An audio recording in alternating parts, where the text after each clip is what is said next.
지금부터 지속가능 발전 제도적 기반 강화를 위한 정책 토론회를 시작하겠습니다.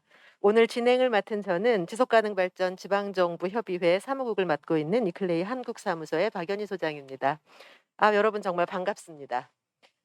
여러분들께서 오늘 이 토론회와 관련된 홍보 자료를 보셨는지 모르겠는데요. 오늘 이 자리는 어, 전국 지속가능발전 협의회, 그리고 한국 지속가능발전 학회, 그리고 지속가능발전 지방정부 협의회와 이클레이 한국 사무소가 공동으로 준비를 한 자리입니다.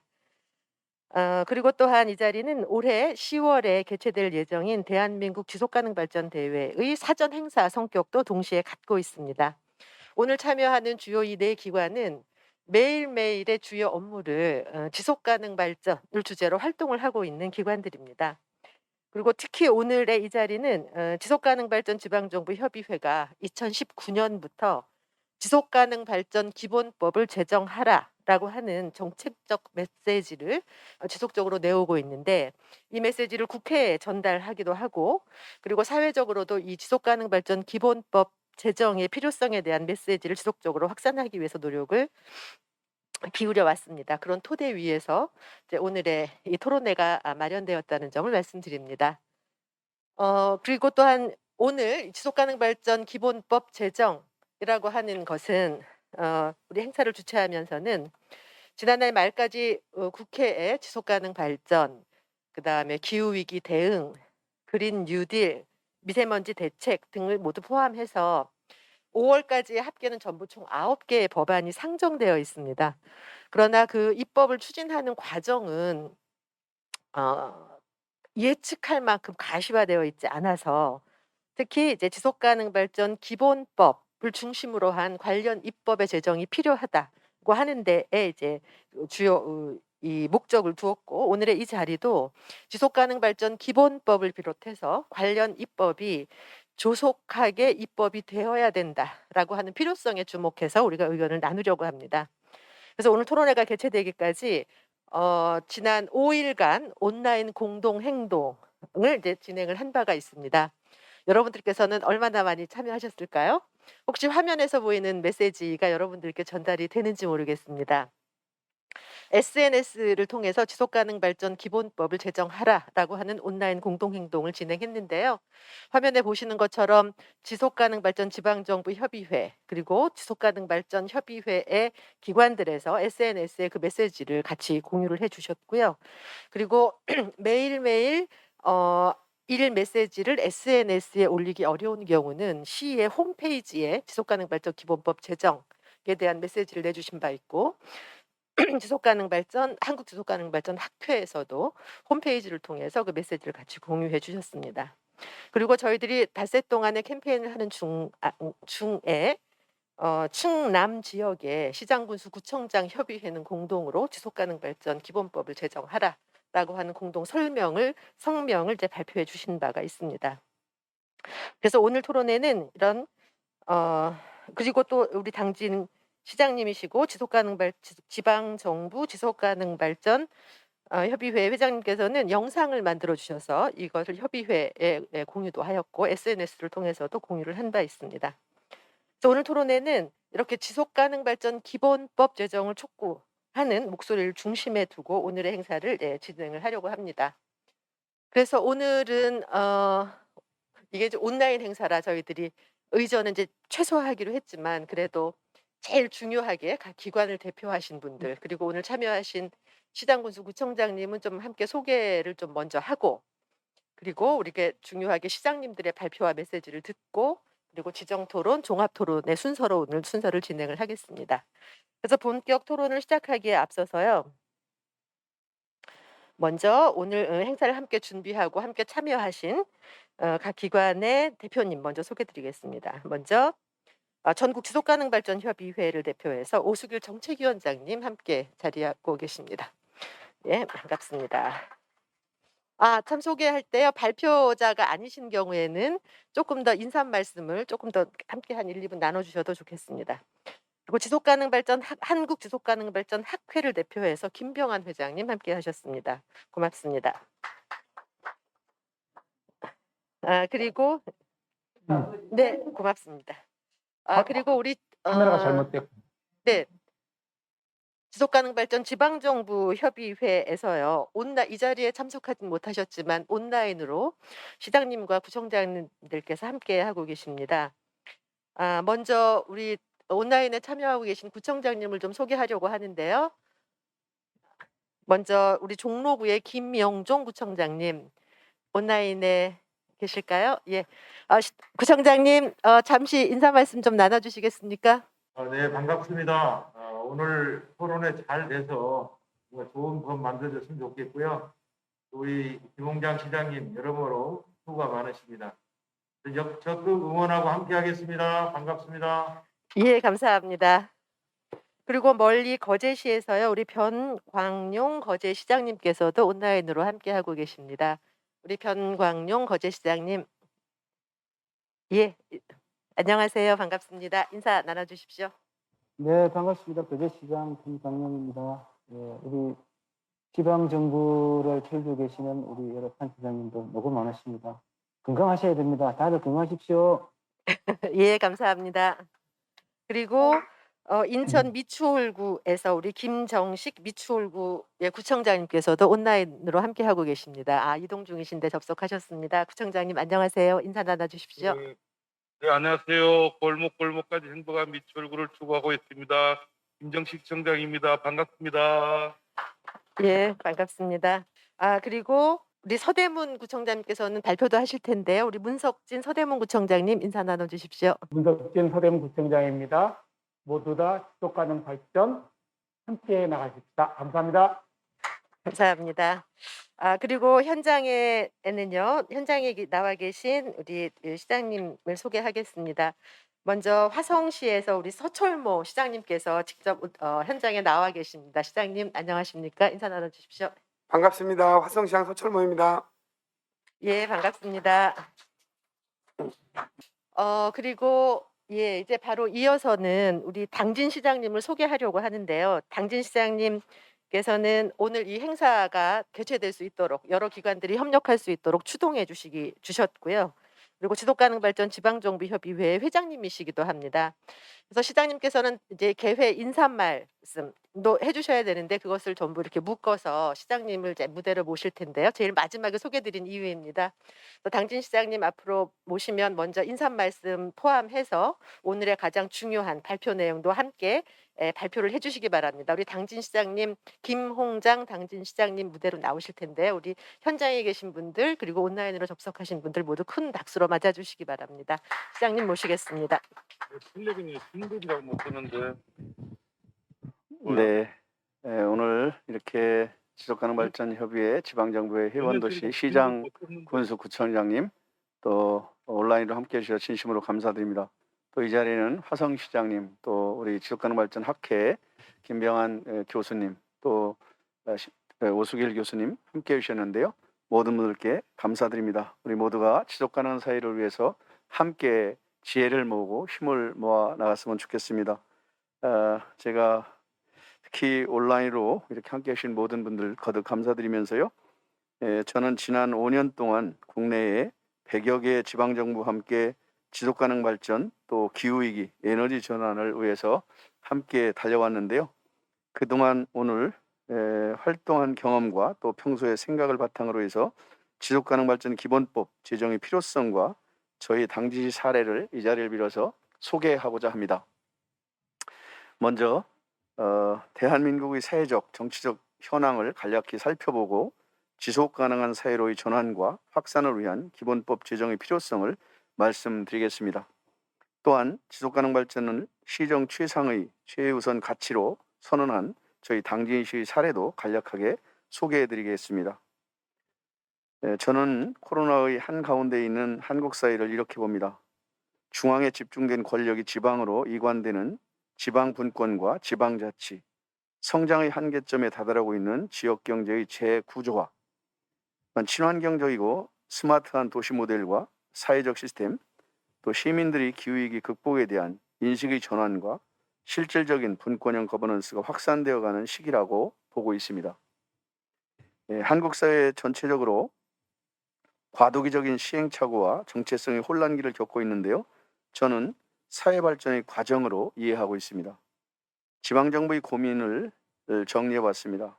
그 첫 번째로 탄소 중립, 기후위기, 지속가능 발전이 동시에 강조되면서 어느 분야부터 집중할 것인지 혼란이 커지고 있습니다. 밀레니엄 초반부터 2010년도까지의 시간 동안 기후 적응 단계를 체계적으로 준비하지 못한 것이 핵심 원인이라고 분석됩니다. 지방정부에서 탄소 중립을 위한 지역 맞춤형 가이드라인이나 액션 플랜을 마련하지 못하고 있습니다. 지방정부의 두 번째 고민입니다. 세 번째는 기후위기 대응과 탄소 중립을 달성하기 위한 재정 확보에 고민이 많습니다. 실질적인 대안이 제시되어야만 합니다. 전문적 인력 부족과 코로나19로 인한 사회적 거리두기, 지방정부 활동에 계속 위축되고 있는 점도 해결해야 할 중요한 문제입니다. 여러 문제들이 복합적으로 발생하고 있는 현실인데요. 이럴 때일수록 반성의 자세가 중요하다고 봅니다. 꼬인 실타리를 풀듯 하나하나 풀어나가는 디테일이 필요한 때입니다. 앞서 말씀드린 중앙집중, 수동적 지방정부의 형태를 철저히 반성하고 상향식 거버넌스를 통해서 지방정부가 지속가능한 발전을 위한 주도력과 실천력을 높이는 것이 핵심적 해결 방안이 될 것입니다. 탄소 중립과 기후위기 대응 문제는 불평등 극복이라는 대원칙에서 접근해야 합니다. 국제사회와 약속한 SDG의 수립과 실천을 통해서 사회 전 분야의 지속가능성을 확보하는 고민이 없이 탄소 중립과 기후위기 대응을 에너지와 산업분의 그 문제로만 해결하려고 한다면 현재 우리가 겪고 있는 시행착오는 계속 반복될 것입니다. 지속가능 발전 기본법을 신속히 제정해서 지방정부의 활동을 보장하고 지방정부가 국가적 거버넌스의 구심체로 활동할 수 있도록 지원해야 합니다. 중앙이 거버넌스의 중립이 되는 시대는 지나고 있습니다. 지방정부 주도로 민관, 산, 학의 경계를 허물고 실질적으로 작동하는 거버넌스 구축이 필요합니다. 지역의 지속가능 발전 목표 수립의 현황입니다. 지역마다 정책 환경과 여건이 차이가 있다고 하더라도 우리나라 기초지방정부 226개 중 약 20%만 지역에 맞는 지속가능 발전 목표를 갖고 있거나 현재 수립 중에 있습니다. 국가와 광역뿐만 아니라 기초지방정부에서도 로컬 지속가능 발전 목표를 수립하고 모니터링과 평가 체계적으로 이루어질 수 있도록 제도가 마련돼야 합니다. 지속가능 발전 기본법을 바탕으로 지역의 행정과 시민사회, 기업 등이 거버넌스를 구성하고 지역 실정에 맞는 계획을 수립하여 함께 실행하도록 촉진해야 지속 가능한 대한민국도 가능할 것입니다. 거버넌스 구성을 위한 과제들도 산적해 있습니다. 먼저 현재의 이론적 혼란을 하루빨리 정리해야만 합니다. 탄소 중립, 기후위기, 지속가능 발전은 선택형 과제가 아닙니다. 국정 운영의 최상의 가치로 지속가능 발전을 규정해야만 합니다. 기후위기 대응은 모든 지방정부가 최우선적으로 해결해야 할 실천 목표가 되어야 하고 그 목표를 달성하기 위한 핵심 전략이 탄소 중립이어야 합니다. 지속가능 발전법을 바탕에 둔 융복합적인 접근이 필요합니다. 최근 정치권에서는 이 세 가지 문제를 개별화시켜서 경쟁적으로 독자법원을 제안하고 있습니다. 우리는 이 혼란의 시간을 최소화해야 합니다. 이론적으로 정리 후에도 여러 과정이 필요할 것입니다. 그러나 발표 시간의 제약으로 여러 가지 이야기를 나누지 못한 아쉬움이 있습니다만 가장 중요한 것은 소통과 협력 시스템입니다. 즉, 거버넌스를 체계적으로 정비하는 것인데요. 탄소 중립과 기후위기 극복의 최전선에 서게 될 지방정부의 국제 네트워크 활동 확대가 필요합니다. 이를 위해서 국제기구와 연결고리가 되고 있는 이크레이 한국사무소 같은 중간 매개 그룹의 그 역할을 확대해야만 합니다. 또한 중앙과 지방정부 협력도 중요합니다. 효율적인 거버넌스 운영을 통해서 인적 자원과 사례 그리고 데이터가 공유되는 계기가 더욱 필요합니다. 지방정부 간의 활동을 더욱 확대해야 하는데 그간 선언적, 지역적 활동에서 벗어나서 전문적이고 실천적인 활동을 이어가야 합니다. 현재 발의된 지속가능발전 기본법에서 가장 중요한 역할이 지속가능발전위원회의 역할이라고 생각합니다. 의결과 자문하는 위원회보다는 파이터 같은 역할이 보장되어야 합니다. 또한 대국민 홍보 관련된 플랫폼을 추가하여 4가지 플랫폼이 상호 작동하는 새로운 거버넌스를 제안합니다. 현재 가장 현실성 있는 방안은 탄소중립위원회나 지속가능발전위원회 중심의 거버넌스를 활성화하는 것입니다. 제도권 안에는 국제사회 네트워크와 정책 플랫폼을 두고 제도권 외로는 국민이 체감하고 실천하기 위한 플랫폼과 홍보 플랫폼을 두는 새로운 소통과 협력의 거버넌스를 구상할 필요가 있습니다. 오늘 제안드리고자 하는 내용은 당진 시정을 운영하면서 또 제가 직접 경험하고 여러 시행착오를 통해 정리한 것입니다. 당진시는 대한민국 축소판과 같은 그런 도시입니다. 짧은 기간에 고강도 경제성장 과정에서 사회 환경적 고려와 거버넌스의 고찰이 부족했습니다. 그래서 저는 2015년도에 UN SDG 실천 결의를 확인하고 2016년도에 지속가능발전 이행 목표를 시정의 최상의 가치로 삼아서 당진형 로컬 SDG를 수립하기로 결정하였습니다. 따라서 2017년도에 당진시 SDG 수립을 완료하고 2019년도에 업그레이드를 통해 고도화하였습니다. 이 과정에서 시민사회와 많은 논의 끝에 핵심적 전략과 최우선 과제는 에너지 전환과 기후위기 대응으로 정하고 이를 실행할 시민 실천 시스템을 주민자치와 연계시켜 나가고 있습니다. 처음에는 많은 막연한 부분도 너무 많았지만 장기적 계획과 로드맵을 가지고 꾸준히 노력하다 보니까 여러 분야에서 유의미한 성과를 거두었습니다. 가장 큰 성과는 시민들의 실천과 이해가 점진적으로 늘어나는 것이었고 코로나 이후 지속가능발전 정책의 지지도가 상승하고 시민들의 요구도 계속 확대되고 있습니다. 지방정부의 지침과 로드맵이 중요하다는 것을 확인하는 사례입니다. 우리 지방정부 협의회 회원도시들도 각 지역에서 노력하고 있으나 지속가능발전 기본법이 제정되어서 보다 많은 지역에서 함께하기를 기대합니다. 당진시정 최상의 가치를 지속가능발전으로 규정하고 시민들이 선택한 가장 시급한 과제는 에너지 전환이었습니다. 화력발전소가 가장 많은 당진시의 특성상 당연한 결과입니다. 대한민국 226개 기초지방정부의 여건과 현실이 모두 다릅니다. 지방정부에 맞는 모델을 만들어야만 합니다. 어느 지역은 에너지가 중요하지만 어느 지역은 농업이 중요하거나 또 관광이 중요합니다. 어느 지역에서 유용한 기후위기 솔루션이 어느 지역에서는 작동되지 않을 수도 있습니다. 결국 지방정부가 주도권을 갖고 실천하는 방법이 가장 효율적일 것입니다. 지속가능발전 기본법에서 지방정부 역할과 권한이 확대되기를 기대합니다. 당진시 몇 가지 사례를 간단하게 소개해드리면 그 첫 번째가 지방정부의 가장 어려운 고민 중에 하나인 부서 간의 칸막이 해소입니다. 지속가능과 관련된 핵심적 이슈를 조정하기 위해서 제가 직접 좌장이 되어서 각종 정책들을 조정하는 회의를 자주 열었습니다. 코로나 이전에는 월 2회, 현재는 월 1회 개최하고 있습니다. 시민 대표가 함께 참여하여 행정부서들의 이해를 구하고 함께 협력해야 할 과제들을 거버넌스를 통해 제시하였습니다.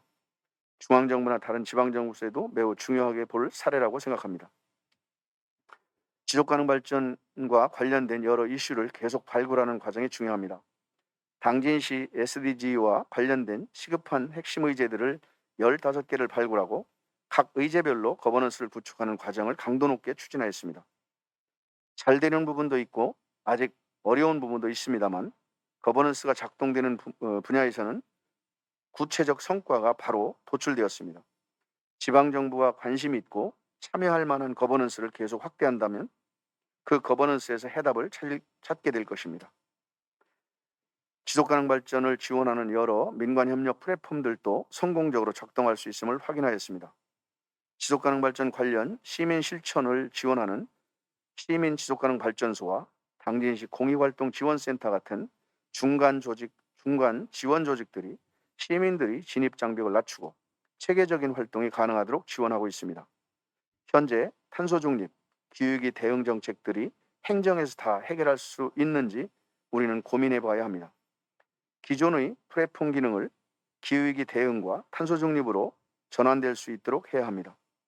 중앙정부 산하기관에 힘과 지위를 부여하기보다 지역과 지방정부를 지원하는 기능이 강조된 플랫폼과 거버넌스가 절대적으로 필요합니다. 또한 시민들이 쉽게 실천할 수 있는 거버넌스 활동이 필요합니다.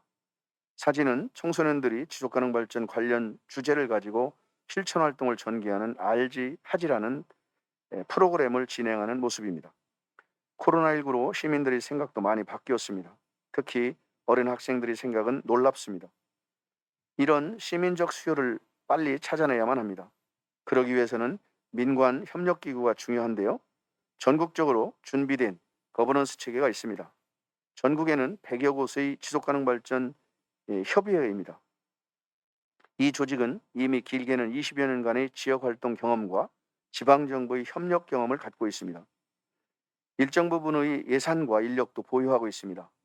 더 긴밀하고 협력적 관계를 구축하여 지방정부의 든든한 파트너로서 지역활동을 주도하도록 해야 합니다. 시민들은 이제 디지털 기기와 웹을 활용하여 시민들이 자동차를 버리고 자전거를 타고 걷는 활동을 공유할 수 있습니다. 고전적 활동보다 IT와 디지털을 최대한 활용하고 특히 전 지구적인 시민들의 실천 활동에 적극 도입해야 합니다. 저희 시는 지난 3년간의 노력을 되돌아보고 평가한 당진시 최초의 지속가능 발전 보고서를 발간하였습니다. 기본계획의 지속가능 발전 지표가 잘 설정되었는지, 지표를 달성하기 위한 난이도가 어떠한지, 목표값이 적절한지, 시민들의 눈높이에서 평가하고 시각적으로 이해가 쉽도록 발간하였습니다. 전문 용역사가 아닌 시민들이 직접 참여하여 88개의 지표를 분석하고 평가하면서 상당한 자부심을 갖게 되었습니다. 이 보고서는 국제환경전략연구소 IGES에 우리나라 지방정부 최초로 등재될 예정입니다. 마치기 전에 강조를 드리고자 합니다.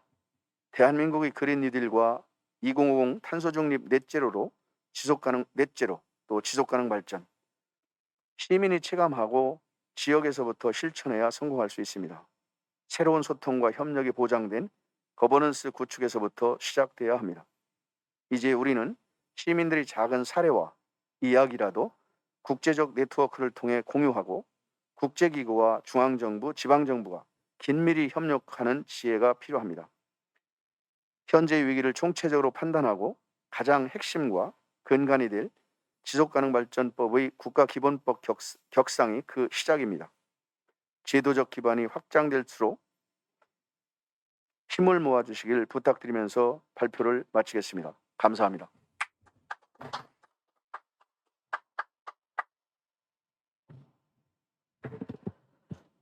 예, 감사합니다. 발표 잘 들었습니다. 우리 지속가능발전 지방정부협의회 회장님으로서 그리고 당진 시장님으로서 그다음에 시정 운영 경험을 토대로 지속가능발전 기본법 제정의 필요성에 대해서 아주 폭넓게 우리가 사고할 수 있는 기반이 되는 발표를 해주셨다고 생각합니다. 시장님 감사합니다. 자, 또 이어지는 지방정부의 목소리입니다. 두 번째는 우리 문석진 서대문 구청장님께서 준비하고 계시는데요. 발표의 제목은 서대문구 지속가능발전 미래를 품다 이런 주제입니다.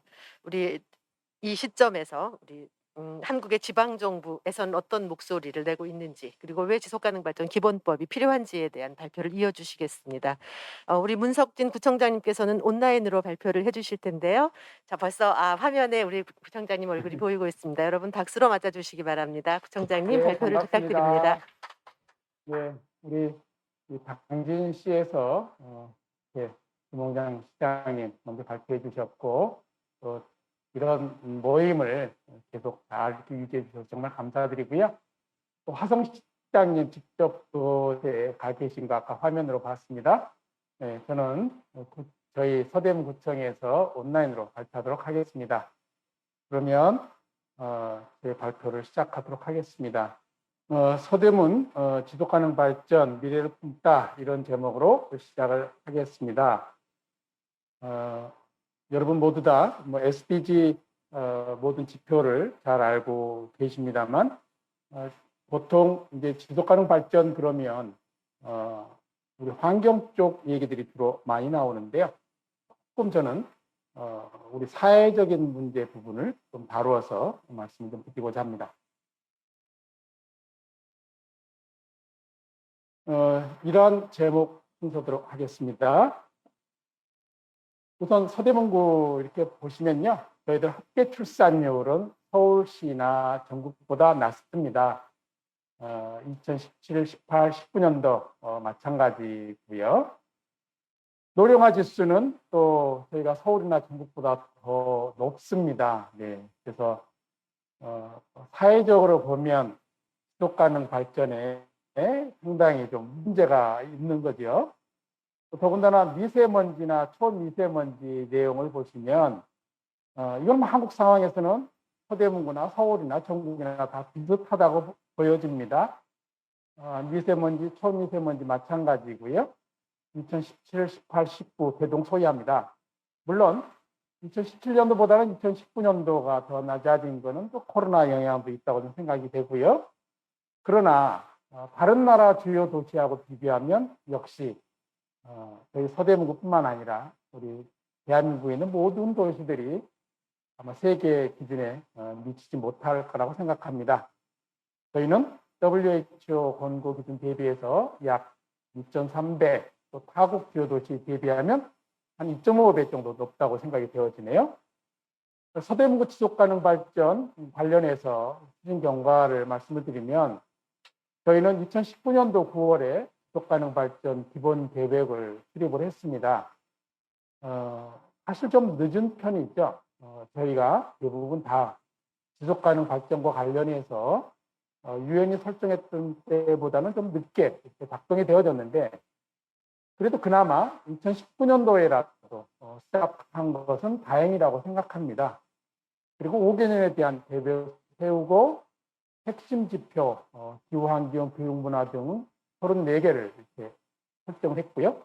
12월에는 이행 계획 수립을 5대 전략, 17개 이행 과제, 50개 단위 과제, 89개 세부 사업을 했습니다. 2020년 4월에 지속가능 발전 기본 조례를 제정을 했고요. 금년도에 와서는 지속가능 발전 팀도 신설하고 지속가능 발전위원회를 구성해서 총 41명의 지속가능 발전위원회를 두고 있습니다. 저희들 지속가능 발전 사례에 제가 3가지 정도를 사례로 발표하고자 합니다. 첫 번째 사례는 사회 복적 측면입니다. 지속가능 발전은 대원칙이 누구도 배제하지 않는다 이러한 것이 있습니다. 그러한 측면에서 보면 우리 사회에 기초수급자는 국가에서 이렇게 나름 보호하고 지원해 줍니다만 사각지대 우리가 생각할 수 있는 법적인 기준을 맞추지 못했지만 실제로는 더 어려운 가정들이 우리 사회에 참 많이 있습니다. 이런 가정들을 위해서 2011년 1월부터 시작을 해서 지금까지 꾸준히 우리 지역사회의 교회, 또 사찰, 성당, 개인 법인이 정기적으로 월 10만 원에서 50만 원까지 후원금을 지급하는 이런 기부의 사업들을 하고 있는데요. 자립할 때까지 지원하는 사업입니다. 그런데 보통 1년만 하고 마는 이런 것이 아니라 어떤 곳은 지금까지 11년부터 지금까지 계속하는 데도 있고요. 1년 단위로 맞춰진 데도 있는데 저희가 2011년도 100호 가정을 비롯해서 현까지 꾸준히 해서 2021년 현재 7호 가정까지 38억 6천만 원이 후원이 됐습니다. 이거는 우리 사회가 기부 문화가 가능한 사회라고 하는 것, 이런 측면에서 보면 어려운 가정이 있으면 우리 대한민국 국민은 그것이 인식이 되고 공감이 가면 얼마든지 외국뿐만 아니라 한국에서도 기부 사회가 가능하다고 하는 어떤 지속 가능성을 사회적으로 보여준 거라고 생각합니다. 연도별로 보시면 2011년 100가정을 해서 그날 그해 정무식 때 100호 개련을 했고요. 그래서 꾸준히 연도별로 연속적으로 이루어져서 현재까지 이렇게 700호 가정 넘게 됐습니다. 사진에서 보시면 500호 가정 세브란스 병원 의료원장과 함께 했는데요. 저 고등학교 동기인 윤도엄 세브란스 의료원장이 500호를 해주고 또 600호도 같이 해줬던 사진 함께 볼 수 있습니다. 두 번째는 지속가능 발전 사례 두 번째로 에너지 자립 혁신지구 조성입니다. 저희가 지역 공동체가 주도해서 하는 에너지 자립 도시인데요. 2019년 7월에 에너지 자립 혁신지구로 서울시로부터 선정이 되어져서 이루어졌던 사업입니다. 저희가 에너지 자립 혁신지구를 하기 위해서 워크숍을 2019년도 1월에 개최를 했고요. 그리고 2019년도 에너지 자립 마을 협동조합을 설립하고, 그리고 10월에는 협의회를 만들고 포럼을 개최했습니다. 연차별로 사업을 추진하고 있는데요. 2019년 1차년도에는 에너지 전환을 위한 플랫폼 운영 방안 수립을 했고, 2차년도인 20년에는 주민 참여형 에너지 전환을 위한 플랫폼 운영 방안 수립, 그리고 2021년도 현재 금년도에 와서는 혁신지구 모델 안정화 및 타자치구의 확산이라는 것들을 기획하고 있습니다. 여기에서 빌딩과 공동주택 위주인 이런 서울에서 2015년 이후에 6년 만에 주택과 건물이 혼재한 에너지 자립 마을 용복합 사례로 사업을 추진했는데요. 태양광을 가지고 하는 이런 여론 설비, 그리고 지원 대상 모델은 특정 지역의 구역을 복합해서 저희들 홍은동 지역의 호박골 에너지 자립 마을, 그리고 북가대 이동의 에너지 자립 마을을 대상으로 설치를 했습니다. 꾸준히 지금 이루어져 가고 있고요. 34개소, 건물 5개동, 39개소에 152.25kW의 태양광 발전기 설치하는 이런 사업입니다. 이 에너지 태양광 발전 사업은 저희가 하고 있는 사업이 아주 모범적인 이런 사업은 아닐 것이고요. 이미 다른 우리 당진이나 또 다양하게 하셨던 도시들이 잘하고 많이 계신데, 저희도 함께 이렇게 하고 있는 사업의 예로 그냥 든 것입니다. 그래서 39가구가 연간 발전량으로 치면 17만 7천 킬로와트, 그래서 온실가스 감소량이 78톤 정도, 흡조성 효과는 약 6,400그루의 나무를 심는 효과, 이런 정도를 가지고 있습니다.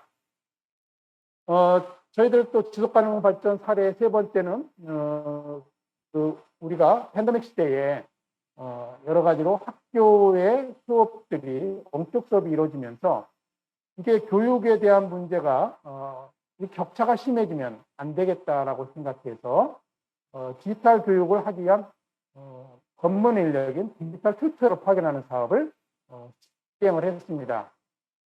작년도에는 저희가 시범 학교로 시작을 했고, 금년도에는 현재 33개 학교에 디지털 튜터 123명을 파견을 해서, 디지털 튜터는 이제 청년 강사들이 되겠습니다. 그래서 학교별로는 학교 선생님들의 디지털 콘텐츠를 만드는 것을 보조하거나, 아니면 학습 격차가 있는 학생들의 돌봄 교사 역할을 해줍니다. 돌봄 교실을 통해서 학생들을 별도로 오게 해서 이 원격 수업을 따라가지 못하는 학생들, 내지는 또 문제가 좀 다소 학습에 있는 이런 친구들을 디지털 튜터가 정규 교사와 관계없이 디지털 튜터가 학습을 돌보는 이런 내용이 되겠습니다. 우리 디지털 청년 인재를 일자리를 제공하는 휴먼 뉴딜 사업이 될 수도 있고요. 또 디지털 뉴딜에도 같이 공헌하는 사업이 되겠습니다. 현재 123명이 하고 있습니다만, 저희가 금년도 계획이 150명이어서 추가로 이번에 20명을 추가로 더 뽑았습니다. 그래서 금년도에 우리 전체 요관 학교에 디지털 튜터를 150명 정도를 채용할 생각이고요. 이미 123명은 현재 파견되어져서 일을 하고 있는데, 제가 학교 현장을 가봤는데 아주 만족도가 높습니다. 디지털 튜터 자신도 좋아하는 이런 일자리이고요. 청년들에게, 그리고 학교에서도 선생님들께서도 우리 학생들도 아주 만족도가 높은 이런 사업이 되겠습니다.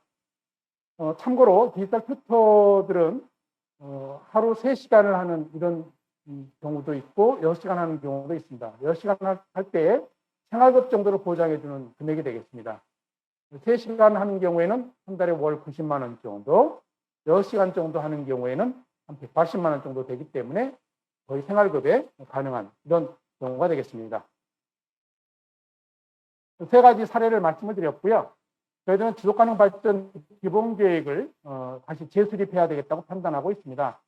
왼쪽에 보시면 현재 하고 있는 내용들이 지속가능 발전 기본 계획을 가지고 있는 내용들이 변경한 오른쪽처럼 이렇게 변화되는 방식으로 저희는 재수립을 이렇게 하고 있습니다.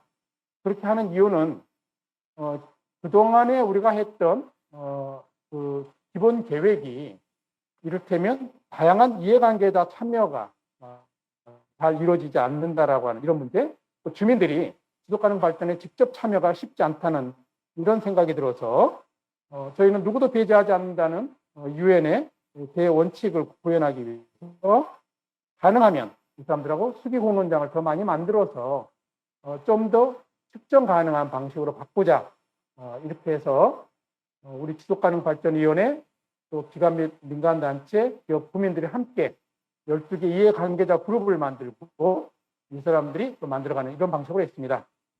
현재 제 수립 추진 단계에서 보시면 우리 여러 지자체들이 가지고 있는 SDG에 대한 비교를 해보고요. 우리 서대문구 지속가능성에 대해서도 조사해보고, 그리고 법전 기본계획에 대한 목록화를 해서 전문가 자문회의를 거쳐서 금년 여름에 수기공론장을 운영할 예정입니다. 그리고 가을쯤에 가서 9월에 설문조사를 선정된 군 1000명을 대상으로 설문조사를 할 것이고요.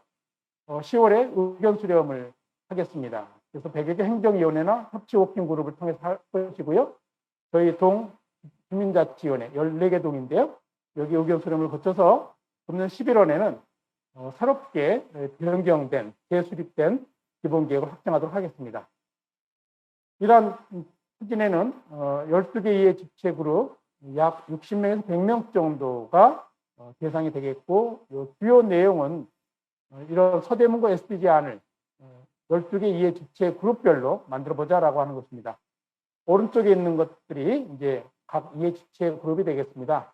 여성이든 아동, 청소년, 노인, 청년 뭐 이러한 이해 집체 그룹별로 이러한 부분들에 대해서 의견 제출을 해 나가서 7대 핵심 전환 분야에 대한 이러한 내용들을 잘 이행해 갈 수 있도록 계속 저희가 계획을 재수정해서 발전시켜 갈 수 있도록 하겠습니다. 결론은 우리 다른 시장님처럼 결국은 지속가능 발전 기본법 제정을 더 이상 미루지 말자. 좀 더 우리 사회가 지속가능 발전 기본법 제정에 좀 더 앞장서 주기를 촉구하는 이러한 것을 말씀을 드리고요. 저희 서대문구도 지속가능 발전 기본법 제정에 앞장서겠다는 이런 말씀드리겠습니다. 이상으로 발표를 마치겠습니다. 감사합니다. 감사합니다.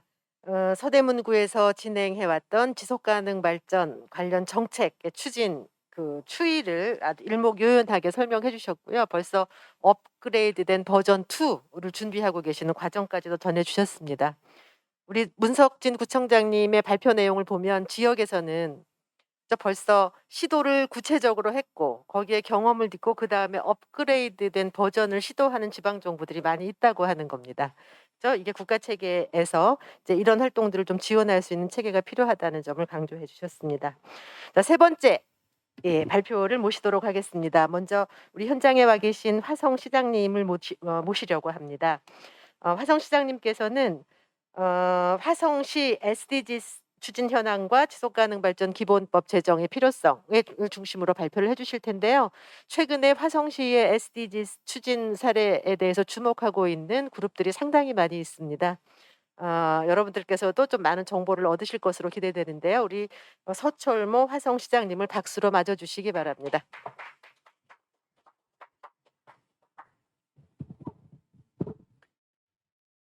반갑습니다. 서철모입니다. 우리 박연희 소장님께서 거창하게 말씀해 주셨는데 속 빈 강정입니다. 제가 김홍장 시장님하고 문석진 구청장님 말씀을 들으면서 딱 느낀 게 하나입니다. 재선을 하지 않으면 이걸 못하겠구나. 그래서 국가의 미래를 위해서라도 제가 재선에 노력을 해야겠다. 제가 너무 아까 제 발표 앞 인상적으로 들은 게 김홍장 시장님께서 하신 말씀이 있어요. 그 국가 비전이 지속 가능이 돼야 되고 그다음에 전략이 기후위기, 목표가 탄소중립이 가야 된다. 근데 화성시는 좀 단순합니다. 화성시 지속 가능의 발전 목표가 선도도시 당진, 추격도시 화성, 당진 따라하자. 이걸 비전으로 설정하고 있습니다. 그러면 실제로 잘하는 데를 따라가는 게 저는 우리가 지속 가능으로 가는 매우 중요한 과제라고 생각합니다. 그래서 저희는 지속 가능 발전 목표를 선언하고 이행 계획을 수립하고 있는 단계입니다. 이 자리에서 조금 더 잘하고 있는 서대문이나 아니면 당진이나 이런 사례를 잘 벤치마킹하지 않으면 또다시 시행착오를 거칠 수 있다, 이런 생각을 하고 있습니다. 다음 슬라이드.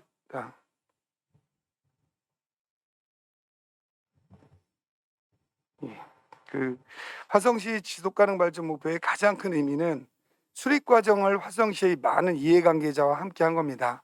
아마 이 과정은 다른 지자체에도 똑같이 겪고 있을 텐데요. 초기에 한 데는 이 내용을 잘 모를 수가 있습니다. 2019년부터 지방정부의 중요한 파트너이자 민간 협력기구인 화성 지속가능 발전 협의회를 중심으로 지역의 100여 개가 가까운 기관 단체들과 참여하여 지속가능 발전 목표를 수립했습니다. 화성시는 지속가능 발전 기본조례를 제정하고 지속가능 발전위원회를 구성해서 안정적으로 추진될 수 있는 기반을 마련하였습니다. 민간의 파트너십과 거버넌스를 통해 수립된 과정을 보면 시민의 요구에 기초하고 누구나 소외되지 않도록 한다는 원칙으로 세부 목표 수립까지는 민간이 주도하고 행정이 참여하는 지원하는 방식으로 진행하였습니다. 지표 개발은 목표 수립 결과를 이어받아서 행정이 보다 더 주도적인 역할을 하고 이해관계자들의 의견을 반영하면서 만드는 방식을 하고 있습니다. 화성시 지속가능 발전 목표는 자연과 공존하고 누구나 공정한 삶을 누리는 화성을 비전으로 17개 목표, 66개 세부 목표, 144개 지표를 수립하였습니다. 2020년 하반기부터 사업 계획을 세우고 추진할 때 SDG 연계를 시범적으로 진행해 왔는데요. 대표적으로 화성형 그린 뉴딜에 있습니다. 화성형 그린 뉴딜은 2050년 탄소 중립을 목표로 하는 정부 정책과 코로나19 경제 위기를 극복하기 위한 계획으로 만들어졌습니다. 여기에 화성시 지속가능 발전 목표를 연계하여 보다 구체적이고 실행할 수 있도록 설계하였습니다. 화성형 그린 뉴딜 28개 사업을 담당하는 공무원들이 월 1회 이상 모여서 연구 모임을 진행하였는데요.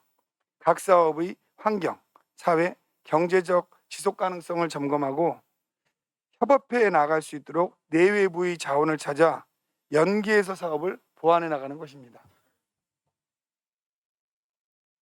성과 보고 때 각 분야의 지표가 어떻게 변하고 있는지를 분석하고 사업을 SDG 목표와 연계하여 그 의미와 내용을 생각할 수 있도록 해나가고 있습니다. 이제 화성시 지속가능 발전 목표는 계획을 넘어 본격적으로 실행 단계에 접어들기 시작했습니다. 무엇보다도 우리의 가치는 변하는 것이 중요하다고 생각하고 있습니다. 그래서 지속가능 발전 목표를 이행할 수 있도록 교육하고 있습니다. 매주 짧은 동영상을 제작하여 게시하여 SDG를 익숙하게 할 수 있도록 하고 온오프 20명에서 30명 단위로 교육을 진행하고 있습니다. 여기에서 시가 이걸 매우 중요한 과제로 삼고 있는 것은 공무원분들이 지속가능 발전 목표를 제대로 이해하지 못하는 경우가 많다는 것을 알게 됐습니다. 그러니까 시정 철학으로는 진행하고 있는데 밑에 내려가면은 저희가 산하단체까지 한 4,500여 공직자가 있는데 이분들이 이 내용을 모르기 때문에 시민들로 가면서 어려움이 있다는 걸 파악해서 지금은 여기에 공무원 교육에 상당히 중점을 두고 있습니다. 화성시는 기존의 사업 점검표를 지속가능 점검표로 변경해왔고 환경, 사회, 경제 그리고 협치, 연계 측면에서 검토해 나아갈 내용들을 정리하고 있습니다. 계획 시 작성했던 점검 내용이 어떻게 이행되고 있는지를 평가할 수 있는 근거를 만든 거죠.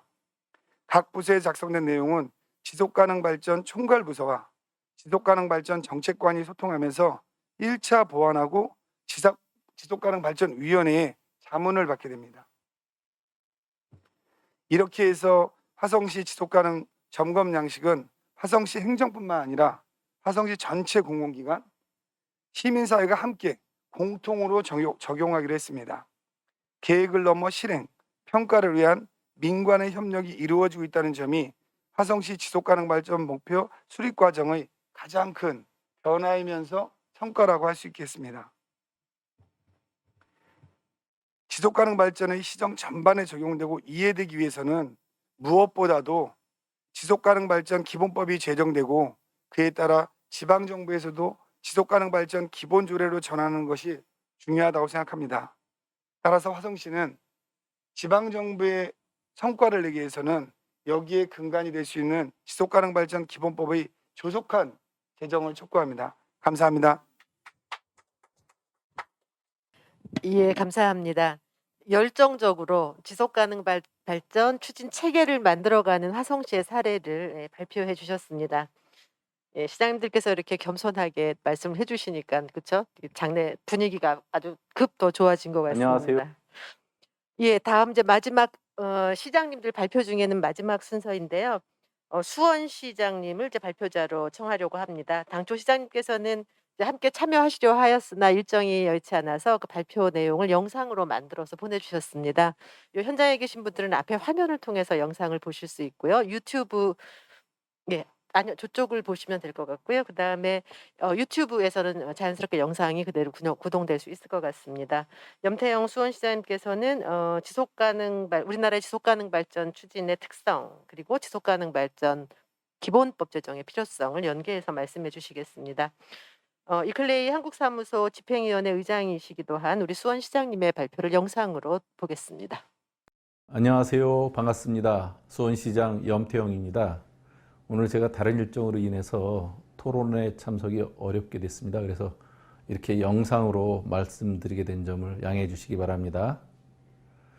오늘 행사를 주최하시고 또 발표해 주시는 지속가능발전 지방정부협의회 회장이신 김홍장 당진시장님께 특별한 감사 인사드립니다.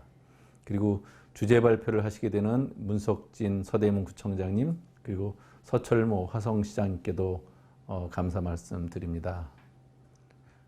이 세 분 모두 저의 지속가능한 발전의 든든한 그 동지이고 또 우리 사회의 리더이고 후원자이십니다. 그리고 오늘 토론자로 함께 하시는 세 분, 저와 함께 지난 20년간 지방의제 20일이라든지 환경운동을 함께한 전문 활동가이십니다.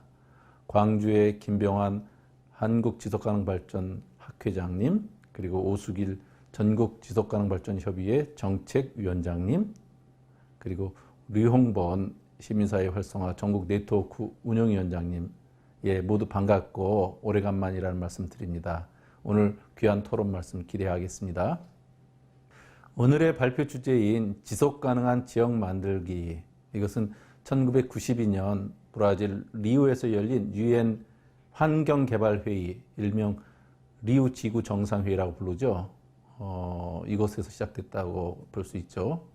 그 회의에 참석했던 몇몇 환경 NGO 운동가들이 한국에 귀국한 이후에 지속가능 발전 그리고 지방의제 20일 이것을 우리 사회에 소개했습니다. 아시다시피 리우회에서 채택한 의제 20일 여기에는 지방정부로 하여금 지역 주민과 함께 지속가능한 지역발전 계획을 수립하라 이렇게 권고하고 있죠. 한국사회 NGO들은 이 조항을 근거로 인해서 자치단체장들에게 우리 주민들과 함께 시민들과 함께 지방의제 20일을 수립하라고 요구하기 시작했습니다. 이 시기가 1995년 전후입니다. 우리나라 지방자치가 막 부활되는 시기였죠. 이전까지 행정은 시민 참여나 민간 협력에 대해서 전혀 생각지도 못했던 시절입니다.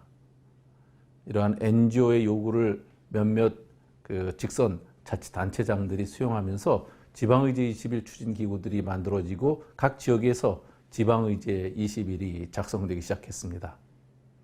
그리고 민관 파트너십 기구인 지방의제21 추진협의회를 구성해서 행정과 시민 그리고 기업이 함께 논의하고 실천하는 사례를 만들기에 돼서 전 세계적으로 이렇게 왕성한 지방의제21 활동을 했던 매우 독특한 국가 사례라고 말씀드릴 수 있습니다.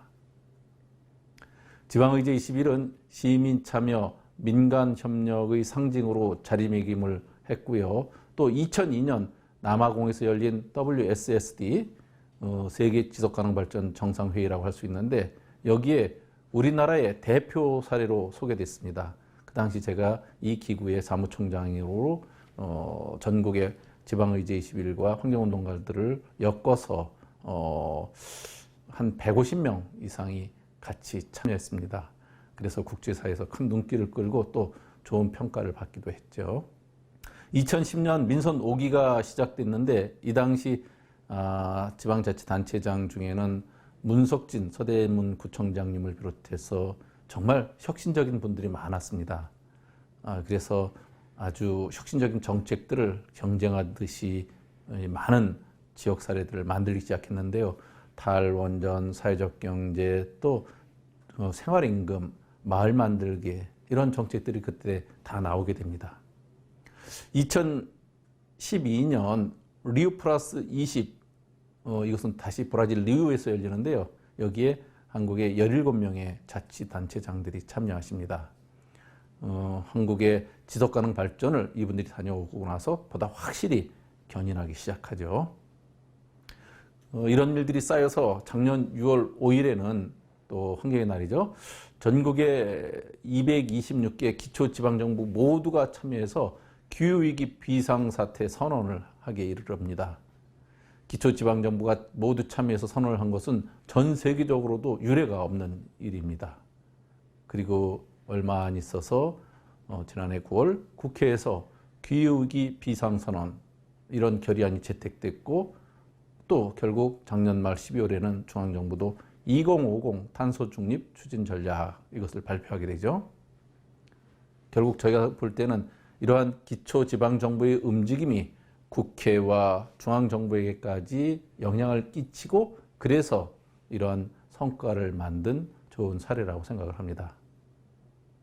이렇게 지역시민단체, 지방의제21, 자치단체장들 이런 분들이 10년여 주기로 지속가능한 지역 만들기를 견인한 것이 우리나라 지속가능 발전의 특징이라면 특징이라고 할 수 있습니다. 저는 지속가능한 지역 만들기를 위해서는 소통과 파트너십의 거버넌스를 구축한 다음에 지역사회에 대한 혁신 정책과 미래 설계가 이루어져야 한다고 생각합니다. 그래서 수원시정을 운영하면서 시민 참여와 거버넌스를 핵심 정책으로 추진했습니다. 이를테면 재정민주주의의 실천인 주민참여예산제, 또 시민 공직자 전문가들이 모여서 합리적으로 의사결정을 하게 되는 500인 원탁토론, 주요한 도시정책을 시민과 함께 수구해서 민주적인 의사결정을 모색하는 도시정책 시민기획단, 그리고 또 우리 지역만 있는 상수원보호구역과 그린벨트 이러한 이중 규제로 인해서 지난 50년간 갈등과 피해를 지속해온 우리 한 지역에 이들의 이러한 요구를 반영해서 시민 협치기구, 민간 협치기구를 구성해서 지속적인 협의 과정을 통해서 새로운 대안을 제시한 광교산 상생협의회, 이곳에서 우리나라 최초의 상수원 보호구역에 대한 갈등을 합리적으로 해결한 그런 사례를 만들 수가 있었습니다. 이런 것들이 우리 시가 자랑하는 거버넌스, 민간 협력 기구들입니다. 수원시는 국가 지속가능 발전 목표 이것이 발표보다도 1년 앞서서 2017년 수원시 2030 지속가능 발전 목표를 채택하고 공표했었습니다. 지속가능 발전 목표를 수립하면서 민간이 중심이 된 토론회 또 시민 주도적인 과정 뿐만 아니라 17개로 구성된 UN 목표를 수원의 특성을 반영해서 10개로 재구성하는 지역화 이런 과정을 거쳤습니다. 그리고 목표 평가와 점검도 우리 시민이 직접 시행하는 모니터링 시스템을 운영 중입니다. 또 수원시에서는 지속가능발전위원회, 지속가능발전협의회, 또 우리 행정이 수평적 거버넌스를 이루고 있습니다. 시민사회 전문가 이해 당사자가 참여하는 지속가능발전협의회는 시민의 관점에서 모니터링하고 그 결과를 토대로 과제를 발굴하고 실천합니다. 또 지속가능발전위원회는 지속가능발전 기본계획과 이행과제를 심의 자문하고 지속가능발전 보고서를 검토하는 역할을 합니다. 이때 수원시 행정은 기본계획의 수립이라든지 과제 선정, 또 과제 이행을 지원하고 있습니다. 요즘 수원의 공유냉장고가 핫합니다. 아주 뜨거운 관심을 받고 있죠. 수원 공유냉장고는 자발적인 민간 운영자들이 행정적 지원 없이 자발적으로 본인과 이웃 그리고 민간 지원 조직들의 협업을 통해서 현재 우리 지역에 25개가 운영되고 있습니다. 이 공유 냉장고는 식량 낭비를 해결하고 또 온실가스를 감축시키고 또 어려운 계층에게 먹거리를 보장하고 마을 공동체를 회복하게 할 수 있는 이러한 여러 가지 지속 가능성을 보여주는 우리 지역의 대표적 사례라고 할 수 있습니다. 지역사회의 이런 노력에 비해서 제도적 기반은 근데 매우 취약한 실정이죠. 2000년 김대중 정부 때 대통령 자문 지속가능발전위원회를 설치하고 또 노무현 정부에서는 지속가능발전 기본법을 제정해서 제도적 기반을 마련했습니다. 김대중 정부에서 만든 지속가능발전 위원회에서 제가 총무위원으로 참여했었고요. 또 노무현 정부 때는 청와대 지속가능발전 비서관을 했으며 지속가능발전위원회에서 기획조정실장을 담당했었습니다.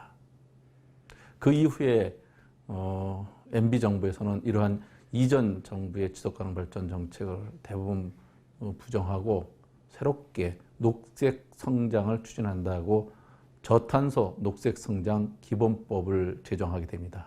그러면서 그 이전에 있었던 지속가능발전 기본법의 핵심 사항을 삭제하고 또 일반법으로 변경해 버렸습니다. 그래서 결국은 제도적 기반을 무력하게 만들었죠.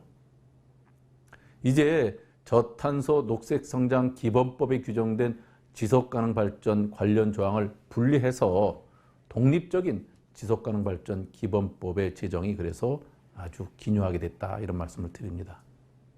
지속가능발전 기본법 제정이 이렇게 더디고 많은 시간이 소요되는 과제가 될 줄은 몰랐습니다.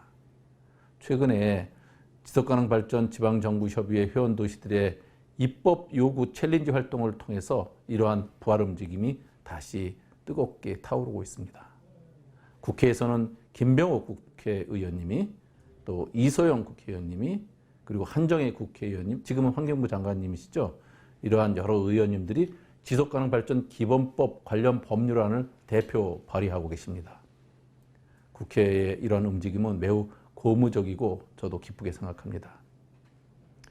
또한 탄소 중립 기본 법안의 상정이라든지 또 엊그제 끝난 P4G에서 우리 대통령께서 선언하신 탈석탄 온실가스 감축 목표 상향, 이러한 지속가능성 위기에 대응하기 위한 구체적인 국가 시책이 지속적으로 가시화되고 있습니다.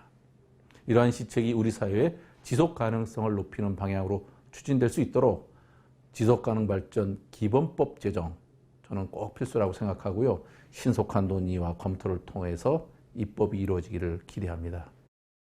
오늘 끝까지 경청해 주신 여러분과 행사를 준비해 주신 지속가능발전 지방정부협의회, 또 이클레이 한국사무소, 한국지속가능발전학회, 전국지속가능발전협의회 관계자 모든 분들께 감사드립니다.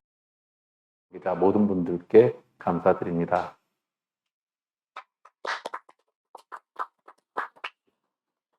예, 감사합니다. 아주 정성껏 영상을 만들어서 보내주셨습니다. 염태영 시장님 발표하신 내용을 쭉 듣다 보니까 우리가 지금도 우리나라의 지속 가능 발전 추진 체계를 만들어가는 역사적 과정에 있다고 하는 것을 다시 한번 기억을 하게 됩니다. 그리고 이 순간을 좀 더 잘해야 되겠다 이런 생각도 들어요. 조금 더 시간이 지나면 지금 시장님들, 그다음에 오늘 토론에 오신 분들, 우리가 이 자리에 모여서 어떤 얘기를 얼마나 건설적으로 했는지를 다 또다시 이제 되새겨보게 될 테니까요. 그걸 기억하면서 앞에 우리 시장님 네 분께서 발표해 주셨는데요. 다 네 분의 목소리가 그쵸? 지향하는 바는 같지만 그것을 설득하는 과정, 그다음에 경험을 나눠주시는 스토리는 완전히 다르다는 것을 모두가 느끼셨을 겁니다. 그래서 지역에서의 이런 구체적인 시도가 중요한 거겠죠. 그래서 이제는 앞선 우리 네 분 시장님들의 그 목소리, 그 메시지를 이제 토대에 두고 함께 이제 토론을 좀 이어가려고 합니다. 그래서 오늘 토론을 위해서 저희가 지정 토론자 3분 모셨습니다. 앞서 개회할 때 2분 소개해 드렸고요. 그리고 시민사회에서 활동하고 계시는 분을 한 분 더 초대했는데요. 앞선 2분은 소개해 드렸으니까 아까 소개하지 못했던 우리 유홍번 운영위원장님 소개하려고 합니다. 시민사회 활성화 전국 네트워크의 운영위원장이십니다. 유홍번 위원장님 안녕하십니까? 반갑습니다. 네, 반갑습니다. 예. 그래서 토론의 순서는 우리 현장에 계신 우리 회장님부터 시작을 할까요? 예. 한국지속가능발전 학회의 우리 김병환 회장님 먼저 말씀을 좀 시작해 주시기 바랍니다. 네, 반갑습니다. 오늘 이렇게 지속가능 발전 제도적 기반의 강화를 위한 토론회에 특히 이제 지방 정부의 우리 자치단체 장님들께서 좀 선도적으로 앞장서 주시고 우리 또 이제 학계나 또 우리 시민사회가 함께 이렇게 토론하는 자리는 굉장히 우리 소위 말하는 이제 민관학이 잘 어울리는 중요한 토론의 장이다 생각합니다. 짧은 시간에 제가 한 3가지 차원에서 간단하게 이제 토론하겠습니다. 쉽게 말해서 이제 과거와 현재와 미래를 좀 나눠 가지고 생각해 볼 수 있겠는데요. 아까 염태영 시장님께서 지난 30여 년의 역사를 아주 그 필름 돌리듯이 2002년에 현장에 그 주황색 파카 입고 같이 사진 찍었던 기억이 저도 생생합니다. 20년 전의 모습으로 저도 그때가 좀 추억이 새록새록합니다.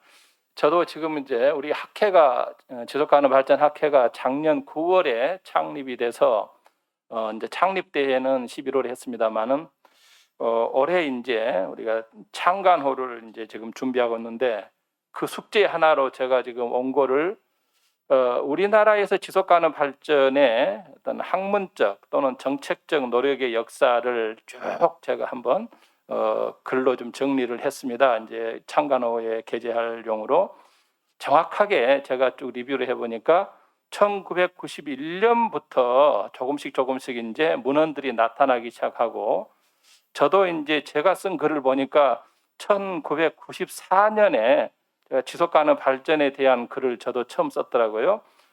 그로부터 이제 거의 30여 년의 과정에서 굉장히 많은 연구와 또 정부의 그런 노력들이 있었음에도 불구하고 30년의 역사를 쭉 정리하면서 가장 아쉬운 부분이 바로 우리나라의 정부가 이 지속가능 발전의 개념을 지난 30년 동안에 그렇게도 노력을 했음에도 불구하고 아직도 국정의 철학으로 제대로 정립을 못하고 있구나.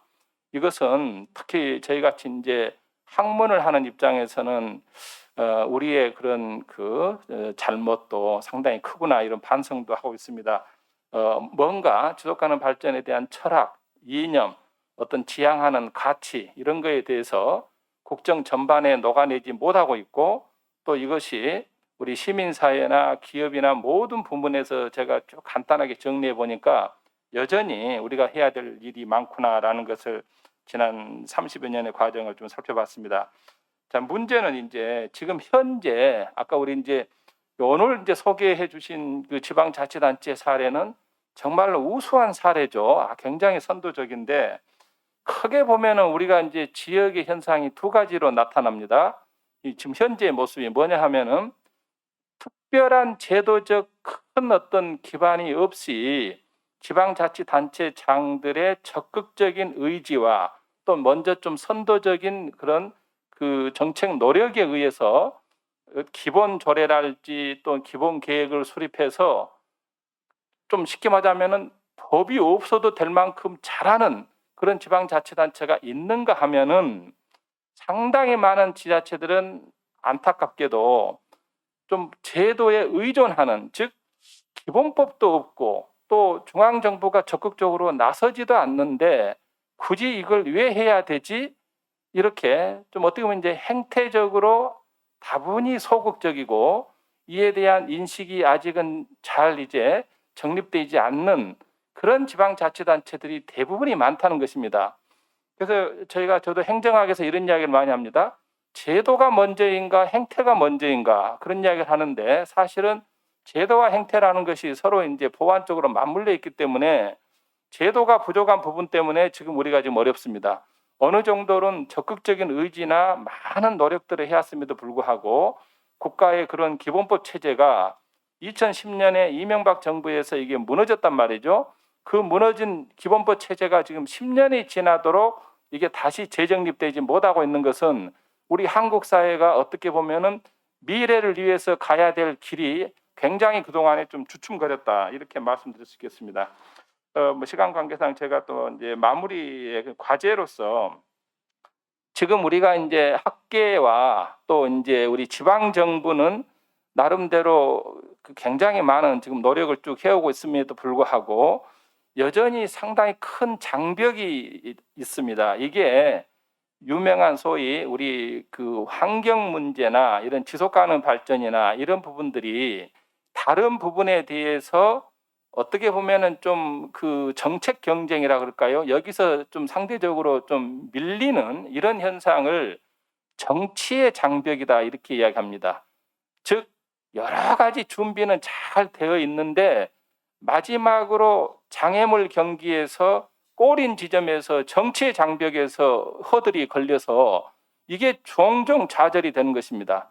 이 현상을 아주 유명한 6개의 장벽 중에서 마지막 장벽, 정치의 장벽을 지금 넘어야 되는데 이 허들을 넘기 위해서 지금 우리가 각종 그런 기본법 제정 캠페인을 하고 다양한 지금 이렇게 토론회도 하고 또 앞으로도 더 입법 활동을 어떻게 우리가 적극적으로 지원해야 할 것인지 이런 이제 정치의 장벽을 넘기 위한 그런 우리의 역량을 결집시킬 필요가 있다. 그러면서 이제 마지막으로 결국은 이 문제를 해결하는 데 있어서는 역시 가장 중요한 기반은 국민, 또 좁게는 시민, 또 좁게는 주민, 즉 시민 내지 주민이 함께하는 지속가능 발전이야말로 가장 큰 동력이 된다. 그동안에 그런 역할을 가장 적극적으로 해온 조직이 지속가능 발전 협의회, 전국의 많은 협의회들인데 이 지속가능 발전 협의회들이 좀 더 적극적으로 이제 이런 이제 기본법을 더 강화시켜서 국정의 철학으로 자리 잡도록 하는데 좀 더 힘을 모을 필요가 있고 이제 지속가능 발전 위원회는 좀 더 제도화된 그런 기구로서 체계적인 그런 이제 문제를 하나씩 풀 수 있는 그런 틀로 앞으로 자리매김이 되도록 해야 될 것으로 생각합니다. 저는 오늘 여기서 일단 토론을 마치겠습니다. 고맙습니다. 예, 감사합니다. 네, 회장님께서는 이제 입법 중요하고 입법이 된 이후에 그 법 정신을 지역에서 실현해 나가는 과정의 구조에 대해서 협의회와 위원회의 역할까지를 말씀해 주셨습니다. 고맙습니다. 그다음 전국 지속가능발전협의회를 대표해서 우리 오승일 정책위원장님 오셨습니다. 오늘 뭐 특성에 대한 소회도 좋고 꼭 후속 활동의 과제에 대한 내용을 포함해서 말씀해 주시면 좋겠습니다. 네, 반갑습니다. 오늘 이제 참여하시는 시장님들, 구청장님들 다 SDG 수립 과정에서 함께한 도시들이어서 반갑습니다. 그 시장님들, 구청장님들이 이렇게 이 모범 사례, 우수 사례들을 만들었던 그 배경에는 위기의식이 있었다라고 생각이 되는데요. 그러니까 그것을 이 행정학에서는 위키드 프로블럼스라고 사악한 문제라고 합니다. 그러니까 그 문제 자체가 기존 방식으로는 풀어내기 어려운 문제들이 계속해서 쌓이기 때문에 여기에 이 문제를 풀려면은 행정 정부만의 힘으로도 안 되고 많은 시민들, 전문가들, 기업이 힘을 모아야 된다라는 건데 그게 지속가능 발전의 핵심적인 정신이자 지향 가치라고 할 수가 있겠죠. 그러니까 그런 상황에서 이 통합적인 정책을 갖고 통합적인 목표를 갖고 그렇게 전 구성원들이 힘을 모아야 된다라는 그런 의미로 추진해 왔다라고 생각이 되고요. 그런 의미에서 이 목표 체계를 전환했던 것, 그러니까 부서마다 칸막이가 있는 것을 어떻게 극복할 것인가라는 고민을 해왔던 데 의미가 있다라고 생각되고요. 그렇기 때문에 이 생활 세계의 문제를 직접적으로 체감하고 그걸 해결하기 위한 이 자치분권의 핵심 이 구성 요소를 보여준 거라고도 생각이 됩니다. 앞서 인사 말씀을 하셨던 미추홀구 구청장님의 경우 골목골목 행복한 미추홀구 이렇게 말씀을 하셨는데요. 미추홀구가 우리 전국적으로 가장 열악한 지자체입니다. 근데 그 구청장님께서 골목골목 이렇게 이제 강조를 하셨는데 미추홀구 지속가능발전 협의회와 함께 골목 SDG를 만들기도 했거든요. 그러니까 그것은 이 중앙정부에서 몇 달 동안 몇 년 동안 고민하는 그런 게 아니고 우리 지역에서 생활 단위에서 느끼는 문제점들을 바로바로 어떤 형식이든 지역의 특성을 맞춰서 이 해결해 왔다 이런 생각이 듭니다. 지금 이제 오늘 오신 여러 지자체들을 보시면 많은 모범 사례들이 있는데 그러니까 지속가능 발전 목표를 수립했다 이 정도가 아니고 당진, 서대문, 수원, 화성 할 것 없이 평생교육, 주민자치, 여성, 아동, 복지 이런 이 대부분의 분야에서 모범 사례들을 내고 있거든요. 그게 저는 각 부서의 공무원들이 우수하다 이렇게도 볼 수 있지만 앞서 말씀드린 것처럼 공동의 목표를 갖고 있다라는 것 그것이 이 여러 분야의 모범 사례들을 만들어내는 원동력이라고 생각이 됩니다. 그런 관점에서 보면은 국가 차원에서 지속가능 발전이라는 공동의 목표, 공동의 가치, 이 보편, 인류 보편의 가치인 것을 국정 철학으로 만들어야 되고 그것이 지속가능 발전 기본법으로 제도화돼야 된다라고 생각이 됩니다. 전국 지속가능 발전 협의회는 각 지역의 지속가능 발전 협의회들과 함께 자전거 챌린지라든지 아니면은 우리 집 SDG 수립 뭐 이런 그 생활 속에 이 지속가능 발전의 가치를 확산시킬 수 있는 그런 노력들을 하고 있고요. 그리고 현재 R200 시민클럽 이것을 주도적으로 지역에서 이 준비하고 확산시키기 위해서 노력하고 있습니다. 그래서 SDG가 이제 그 행정의 가치이고 제도화되고 이런 것들과 발맞춰서 우리 현실에 지속 가능하지 못한 여러 문제들을 해결해 나가는데 이 힘을 모을 것이고 그것이 지속가능 발전 기본법을 근간으로 해서 더 박차가 가해지면은 좋겠다라는 말씀을 드리고 마치겠습니다. 고맙습니다. 예, 감사합니다. 예. 예, 고맙습니다. 자, 그러면 우리 유홍번 운영위원장님 모실까요? 예. 지속가능발전 협의회의 활동에도 오랫도록 참여한 경험이 있으시지만 지금은 시민사회에서 이제 시민사회 활성화를 위한 활동의 중심에서 역할을 하고 계시는데요. 예, 어떤 말씀 주시겠습니까? 예. 예, 이렇게 토론에 초대해 주셔서 너무 감사드리고요. 저한테 주신 게 이제 지속가능 발전 기본법 제정의 필요성에 관한 토론을 요청하셔서 저는 3가지 정도 이유로 이 법의 제정의 필요성을 얘기하고자 합니다. 첫 번째는 사회위기 시대에 저는 지속가능 발전 기본법이 필요하다 이런 측면인데요. 뭐 앞서 여러 발전자들도 말씀하셨겠지만 우리가 지금 사회위기라고 하면 기후위기, 코로나 위기 또는 예를 들면 사회 불평등 위기 이렇게 얘기를 합니다. 근데 우리가 잘 되돌아보면 코로나 위기가 극복되면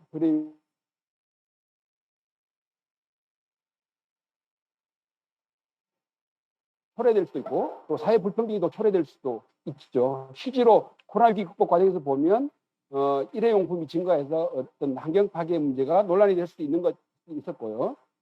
실제로 예를 들면 기후위기를 우리가 해결한다 하더라도 기후위기 과정이 정의롭지 못하면 사회 불평등이 더 증가할 수 있고 또는 예를 들면 생태환경이 파괴되는 측면도 우리가 볼 수 있었죠. 그러면서 보면 이런 각 위기를 우리가 잘 극복한다고 사회가 행복한 사회, 지속 가능한 사회가 되냐? 꼭 그렇지는 않다는 거죠. 그러면 이런 것들에 대한 종합적인 어떤 비전과 목표가 있다면 그런 고려 하에서 예를 들면 기후위기, 코로나 위기, 사회 불평등 위기가 극복되어야 사실은 진정한 어떤 위기 극복이 가능하다는 측면 놓고 보면 사실 지속가능 발전법의 핵심이 SDG고 지속가능한 발전 목표와 이행에 관한 문제라면 그런 어떤 지속가능한 목표를 우리가 사회적 합의를 만들어 놓을 때 그 과정에서 기후위기, 코로나 위기 같은 사회 불평등 위기가 보다 실효성 있게 극복될 수 있다라고 우리가 좀 정리해 볼 수 있을 것 같습니다. 두 번째는 자치분권 시대에 사실 지속법의 이제 재정 필요성은 존재하는 것 같습니다. 이미 이제 지방의제 21이라는 곳으로 20, 30년 동안 이미 왕성한 활동을 해왔고 이미 이제 수년 전부터 지속가능 발전 지역별로 지방정부별로 지속가능 발전 조례가 만들어졌고 지속가능 발전 협의가 만들어졌다면 사실 정부의 역할은 뭐냐면 그런 지역의 활동들을 종합하고 오히려 그걸 지원할 수 있는 체계로 정부 제도가 만들어져야 되는 게 자치분권 시대에 맞는 패러다임이거든요. 정부가 다 결정하고 지시하고 제안하는 방식이 아니라 실제로 이미 더 많은 좋은 사례들이 지역에서 나오고 있기 때문에 정부의 역할은 오히려 지역이나 지역 시민사회에서 이루어지는 좋은 사례, 성과들을 취합하고 확산하고 이걸 지원하기 위한 제도를 만든다고 본다면 이미 이제 지속가능 발전과 관련된 어떤 지방정부 차원의 지역 차원의 확산된 이 흐름을 정부가 반영해야 된다는 측면에서 저는 지속가능 발전법 제정이 이미 너무 늦었다. 더 빨리 만들어져야 된다라고 하는 생각이 있고요.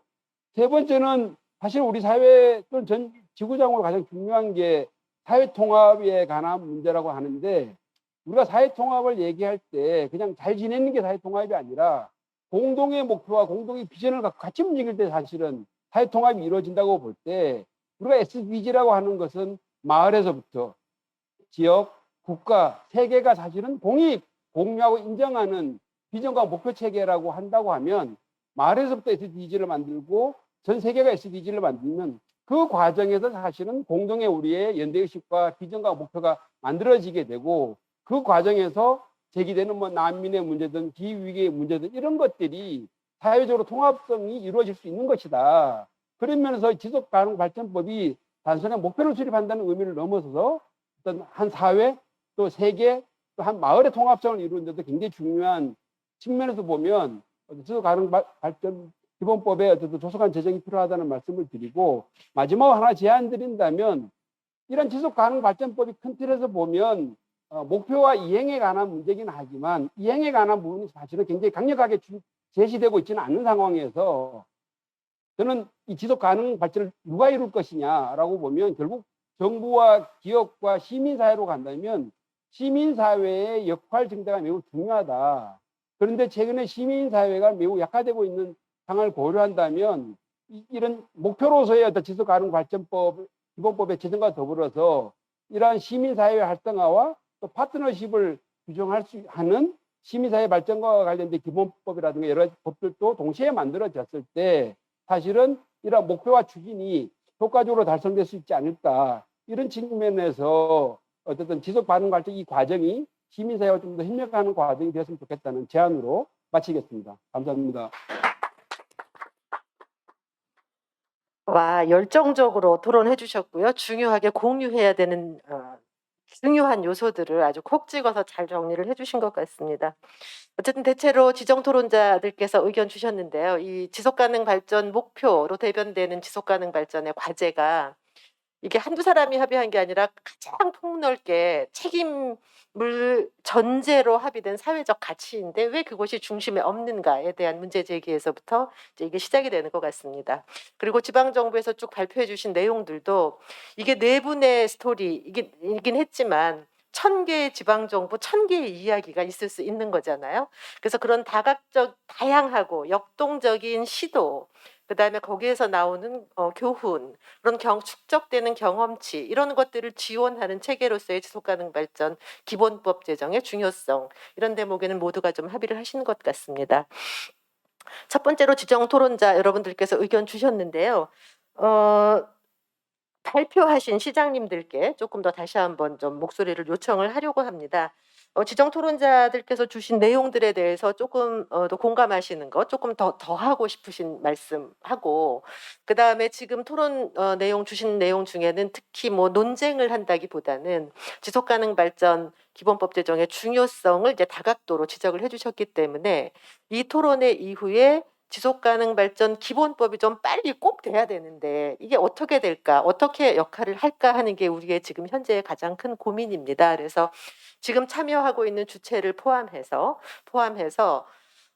조금 더 어떻게 영역을 확장해서 어떤 영역과 어떤 협력을 함으로써 우리가 지속가능 발전 기본법이라고 하는 제정이라고 하는 하나의 줄기 한 주제인 것처럼 보이지만 다양한 영역에 영향을 미칠 수 있는 정책 활동을 펴나갈 것인지에 대한 조언을 좀 포함해 주시면 좋겠는데요.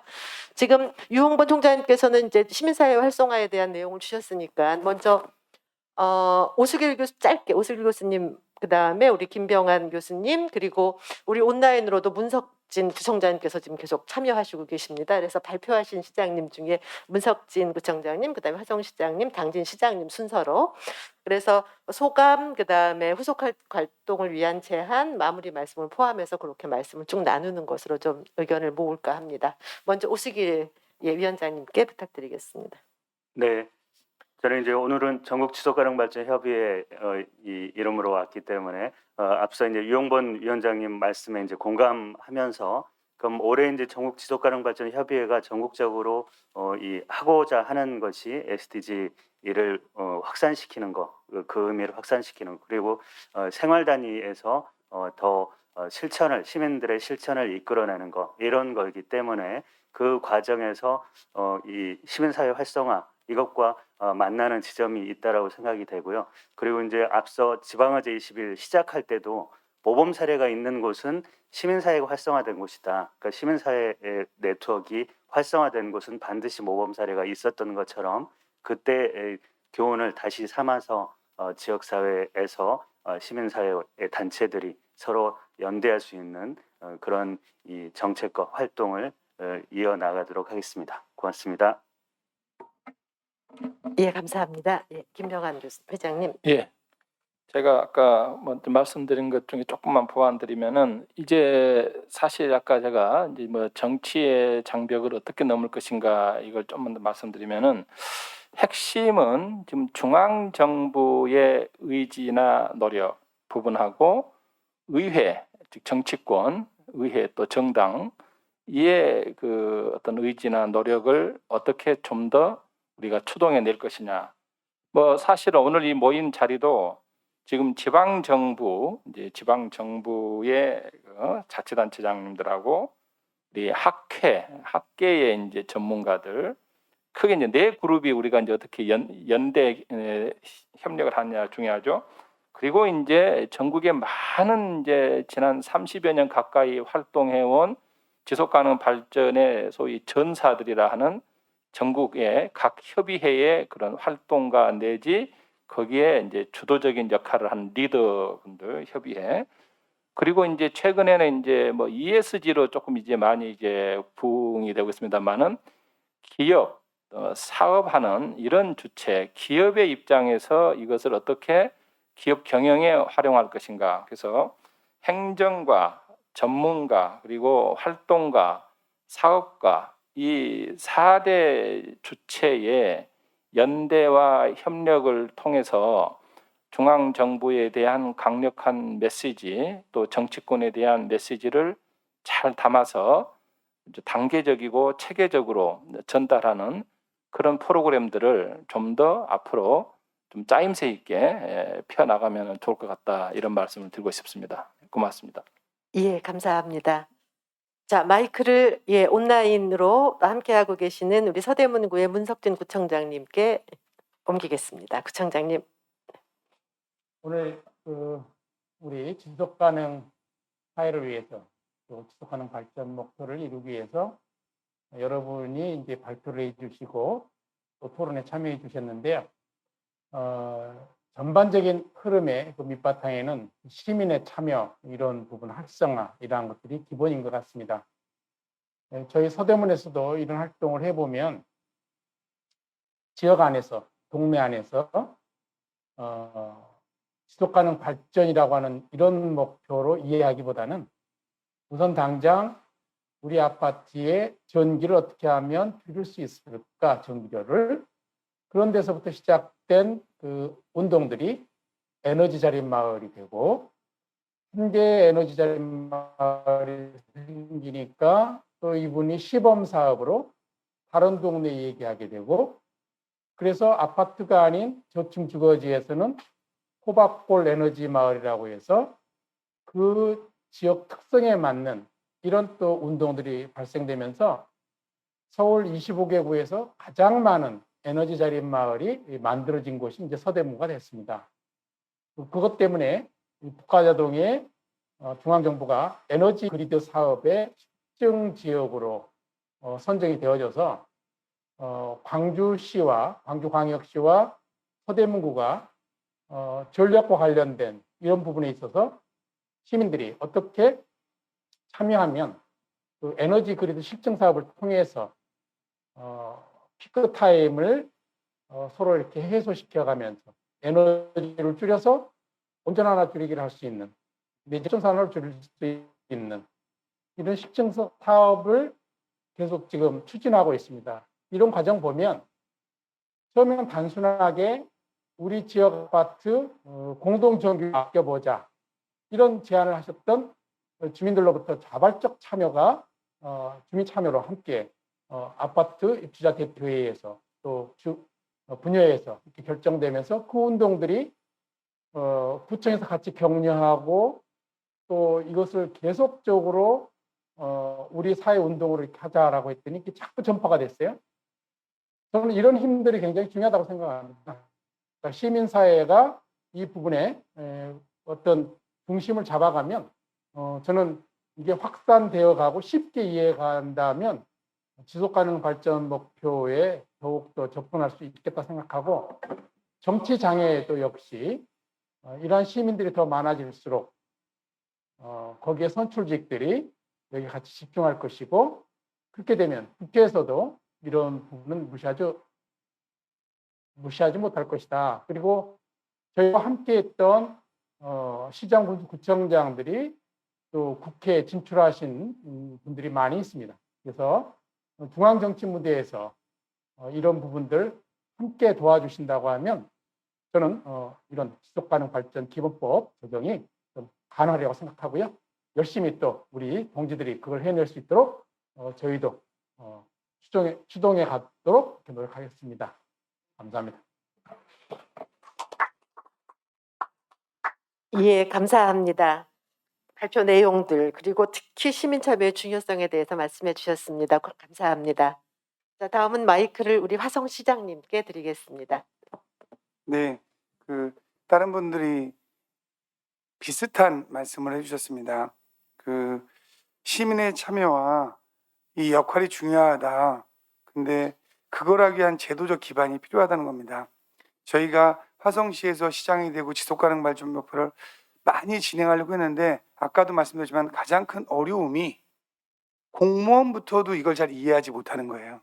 그러면 시민들이 과연 얼마나 많이 이해할까? 그리고 저희가 탄소 중립을 226개 지방정부가 전부 다 선언을 했는데 아까도 말씀하셨지만 이 발전 목표를 하는 20% 안 됩니다. 이러한 거를 기초단체장이 선출되면 이분의 선한 의지에 맞게 이러한 시대적 상황이 아니다. 그러면 인류의 가장 큰 위기 상황이 지속 가능이고 기후위기라고 하는 게 이제는 공감대를 얻고 있습니다. 그럼 이제 이게 법제화돼서 함께 해나가야 되지 않냐. 이제는 선언을 넘어서 실천할 때다. 이러기 위해서 무엇보다도 법 제정이 중요하다. 이렇게 생각합니다. 감사합니다. 아유, 감사합니다, 시장님. 고맙습니다. 자, 우리 마지막으로 회장님 모시기 전에 우리 유홍범 위원장님께 마지막 말씀 기회를 좀 드려야 될 것 같은데요. 안 하셔도 된다고요? 그래도 같이 열심히 하겠다는 선언이라도 해주세요. 예, 열심히 하겠습니다. 예, 고맙습니다. 예, 이제 앞에 뭐 많은 얘기 나왔고 그리고 이제 오늘 이 토론회가 오기까지도 그 중심에 서서 이걸 저희들을 모두를 추동해 주셨는데요. 오늘 이후의 과제를 포함해서 마무리 메시지로 우리 지속가능발전 지방정부협의회 회장이신 당진 시장님께 마이크를 넘기겠습니다. 제가 살아가면서 부러운 게 별로 없는 사람인데요.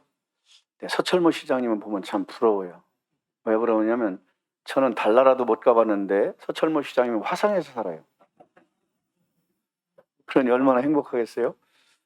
아마 화성은 지속가능한 도시를 자연스럽게 되지 않을까. 왜냐하면 서철모 시장님이 계셔서 그런 생각을 해보면서 오늘 이렇게 지속가능 발전 제도적 기반을 마련 위해서 정책 토론을 했는데요. 저와 함께 이렇게 발표를 해주신 서철모 시장님, 문석진 구청장님, 또 염태현 수원시장님 정말 주옥 같은 말씀 정말 감사드립니다. 또 우리 대한민국의 지속가능 발전 이론적 체계 그리고 실천 운동을 해오셨던 우리 오수길 박사님, 또 우리 김병환 박사님, 학회장님, 또 우리 행동 현장에서는 유은범 우리 위원장님 정말 토론 잘 들었습니다. 정말 소중한 의견들이고요. 우리가 잘 함께 한다면 지속가능 발전 기본법을 토대로 해서 지속가능한 사회를 이루어가는데 더 앞당겨지지 않을까 이렇게 생각합니다. 저는 지방정부협의 회장으로서 앞으로 이 지속가능 발전 기본법 제정을 위해서 국회 또 시민사회와 함께 적극적으로 대응하고 노력하겠다는 말씀 드리겠습니다. 우선 우리 김병환 학회장님께서 언급이 계셨습니다만 앞으로 우리 학회 또 지지협 또 우리 지방정부협의회 또 지속가능 발전 기업인 협의회 회장님을 제가 얼마 전에 뵀습니다. 그래서 제안을 드렸는데요. 우리 기업인 협의회 전국에 대기업들을 중심으로 해서 ESG 경영을 함께 하겠다고 선언한 69개 대기업, 뭐 우리나라 최대 대기업들이 다 포진해 있더라고요. 제가 그 기업들을 명단을 봤는데 회장님하고 그 동의를 했습니다. 우리 지속가능 발전 기본법 제정을 위한 공동의 노력을 하기로. 또 하나 우리 학 회장님이 말씀하신 4개 지지업 그리고 지방정부협의 학회 또 기업 플러스 청년 지속가능 발전 그 위원회가 있더라고요. 전국에 청년 지속가능 발전 위원회가 있는데 청년 지속가능 발전 정책 포럼이 청년들이 대학생을 중심으로 해서 포럼을 활동을 하고 있는데요. 그 활동에 참여하는 분들이 전국에 한 1000여 명이 된다고 임원진을 만났는데요. 그래서 우리 청년들 포함해서 우리가 지속가능 발전법 제정으로 해서 어쨌든 뜻을 같이 하는 그리고 시민사회와 전부 규합을 해서 지속가능 발전 기본법 제정을 위한 그런 노력들을 적극적으로 하겠다 이런 말씀을 먼저 드리고요. 그를 위해서 앞으로 실무적으로 각 협의회 실무자 차원에서 좀 논의가 진행될 수 있도록 하겠다는 말씀 드리겠습니다. 이 지금까지는 우리가 지속가능 발전 기본법 제정을 위해서 많은 노력들을 활동들을 해왔는데 그런 활동의 결과적으로 보면 너무 소극적이지 않았나 이렇게 생각됩니다. 그런 측면에서 지방정부 협의회 회장으로서 매우 무거운 책임감을 갖고 있는데요. 앞으로 좀 더 적극적인 자세로 우리 지방정부 협의회도 노력하겠다는 말씀드리고 아울러서 저희 충청남도 15개 시군에서 지난달 말에 지속가능 발전 기본법 제정 촉구 결의안을 채택을 했습니다. 그리고 226개 기초지방정부 회장을 하고 계신 회장님께 전국 226개 기초지방정부가 함께 공동의 목소리를 좀 내자 해서 전국 지방정부 협의회에서 뜻을 같이 하기로 했습니다. 그래서 앞으로 우리 전국 지방정부 협의회, 시군구, 전국 시장군수 구청장 협의회하고 우리 기초지방정부 협의회 학회, 또 기업인, 또 청년 이런 모든 주체들이 함께 이 지속가능 발전 기본법 제정으로 해서 공동의 노력들을 좀 적극적으로 추진해 나가겠습니다. 지금 SNS 온라인 오프라인 상으로 이 기본법 제정 촉구 홍보를 지금 하고 있는데요. 캠페인을 벌이고 있는데 지금 참여하는 시민사회들뿐만 아니라 더 확대해서 할 수 있도록 함께 노력하겠다는 말씀드리고요. 오늘 이 자리에 우리 화성시장님 또 학회 또 활동가 여러 또 지지협 모든 관계자들이 많이 참여하고 있는 걸로 알고 있는데요. 많은 분들이 좀 더 관심을 가지고 적극적으로 함께했으면 좋겠습니다. 저희도 지방정부협의회에서 적극적으로 함께하겠다는 말씀드리면서 지속가능 발전 기본법 제정을 위한 그날까지 그리고 그 이후에 우리가 지속가능한 사회를 위해서 함께 노력해 나가기를 기대합니다. 감사합니다. 예, 감사합니다. 이제 오늘 토론회를 마무리하려고 하는데요. 마무리하기 전에 공유할 것만 한두 가지 말씀드리겠습니다. 그 입법 시기와 관련해서요. 우리나라에서 과연 이 법이 언제 될 거냐. 당초에는 한 5월 말쯤은 될 것으로 연초에는 기대를 했었습니다. 그런데 P4G 정상회의가 이제 마무리되면서 대통령께서 발표하신 내용들을 찬찬히 들여다보면 대국제사회에다가 약속하신 내용의 그 목표 시한이 기후변화협약 당사국 총회 전까지 인 것으로 이제 나오고 있습니다. 그래서 이 지속가능발전 기본법의 제정도 아무리 늦어서도 그죠, 그때까지는 마무리가 돼야 되는 것이고, 그리고 그것보다도 훨씬 더 빨리 앞당길 수 있도록 하는 게 이제 이 입법 관련 활동의 이제 그 목표가 되지 않을까 싶습니다. 그리고 우리가 쭉 논의했지만 현재 국회에 상정된 여러 가지 지속가능 발전 기본법에 대한 것도 여러 가지 내용이 상정되어 있는데 그 법안의 내용에 대해서는 우리가 한 가지도 의견을 나누지 않았습니다. 내용이 어땠든 간에 일단 기본법의 제정이 필요하다는 문제의식을 공유하기 위해서 이렇게 한 것이 오늘의 토론회입니다.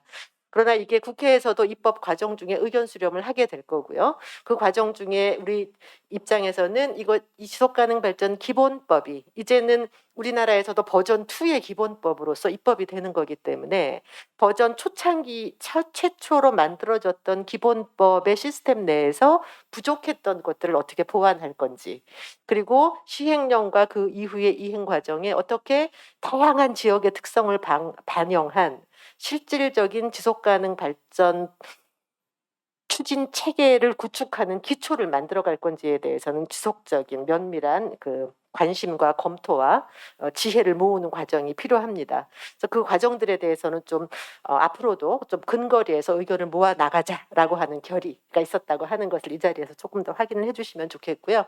그다음에 이런 우리의 관심 사안을 이렇게 조금 더 플랫폼으로 쓸 수 있는 국내의 대회들이 올해 9월 말에서 10월 초까지 한국 지속가능 발전 대회가 전주시에서 개최될 예정입니다. 지난해 화성시에서 개최됐던 그 후속의 대회입니다. 이 플랫폼도 입법 과정, 그다음에 앞으로 이행 과정을 이렇게 다독이는 중요한 플랫폼으로 활용을 해야 하고요. 그다음에 국제적으로는 올해 생물다양성 협약 당사국 총회가 10월에, 그리고 그 다음 달에 기후변화 협약 당사국 총회가 개최되는데 이때는 탄소 중립, 그다음에 생물 다양성, 이 두 가지의 연계, 그리고 환경뿐만 아니라 국토교통 부서들이 어떻게 지방정부와 지속가능 발전을 혁신적으로 이어갈 것인가에 대한 국제적 플랫폼들이 여러 개가 설계가 되어 있습니다. 그래서 그런 플랫폼들도 우리들과 같이 관심을 갖고 지켜보면서 우리나라에서의 좋은 모범적인 지속가능 발전 추진 체계가 구축될 수 있도록 하는데 지혜를 모아야 되겠습니다. 근데 이런 용기는 오늘의 이 자리를 통해서도 우리가 용기를 가질 수 있지만, 이런 토대가 만들어지기까지는 우리 한국의 지방의제 21이 유엔에 세계에서 가장 우수하게 국제적 협의를 이행한 사례로 이미 2002년도에 보고된 바가 있습니다. 그래서 그 다음에 모범 사례가 또 한국에서 나오고 가장 국제사회에서 지속가능 발전을 선도할 수 있는 영향력 있는 우리가 되는 그 출발을 우리 이 지역의 지속가능 발전에 관심 있는 주체들이 만들어 나간다, 이런 좀 자부심을 함께 가져주시면 좋겠고요. 이 과정을 우리의 조금 더 후배들은 그것을 자랑으로 얘기하면서 조금 더 혁신적인, 보다 나은 지속가능한 사회를 만들어가는 밑거름으로 활용할 수 있게 되기를 기대해 봅니다.